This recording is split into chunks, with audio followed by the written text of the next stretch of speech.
FEMA is now sending a team to East Palestine, Ohio, and this comes more than 2 weeks after the train derailment threatened the small town. Governor Mike DeWine came under criticism for not requesting federal aid sooner, and then his office criticized FEMA over allegations FEMA was not stepping up to help.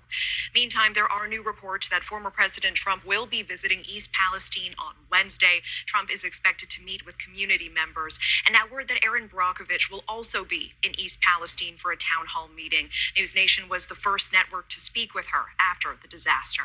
The conditions are so bad that one woman who News Nation has been in contact with has rashes on her body after showering. Let's get to News Nation's Rich McHugh live on the ground in East Palestine,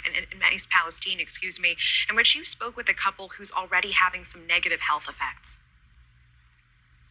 Hey, good evening, Natasha. That's right. So the first news is that the CEO of Norfolk Southern was here today. Finally, after 2 weeks, showed up, met with officials in this church behind me, closed door meetings, was escorted in and out by police, but was overheard telling someone he is here in support.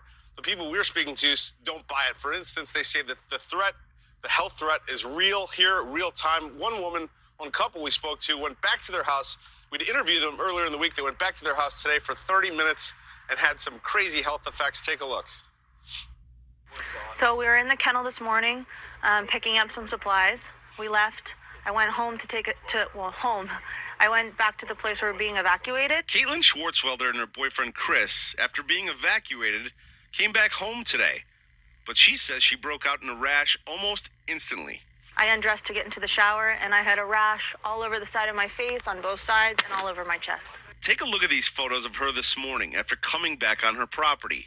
The rash all over her face, neck, and chest. My boyfriend Chris also had a rash down his left side, and to this moment, right now, I have just a really low-grade, constant headache. They live nearly a mile from the derailment where Norfolk Southern released the toxins into the air 2 weeks ago. But their issues clearly persist. But with FEMA finally coming and with all the focus directed at East Palestine, these folks say they're forgotten because they live just over the state line in Pennsylvania. It feels like nobody gives a damn beyond us. They too were forced to evacuate. And what if we couldn't afford to do any of this? My wife is 37 weeks pregnant this Friday, and she's going to be induced.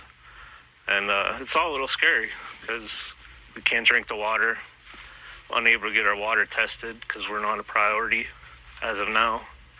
So don't know what my newborn son is going to come home to. John and Julie Kent fear the future of their horse sanctuary could be in jeopardy. There was flames roughly a couple hundred feet into the sky. There was a black smoke cloud, and it was going over the horses. I would say that it was probably like no more than 10 feet above their head.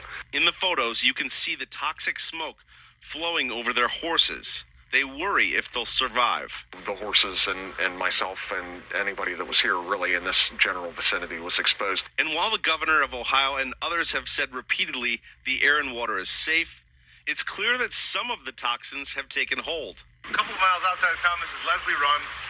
I've heard this is happening. I didn't quite believe it, but watch this. So when you stick this stick in the water,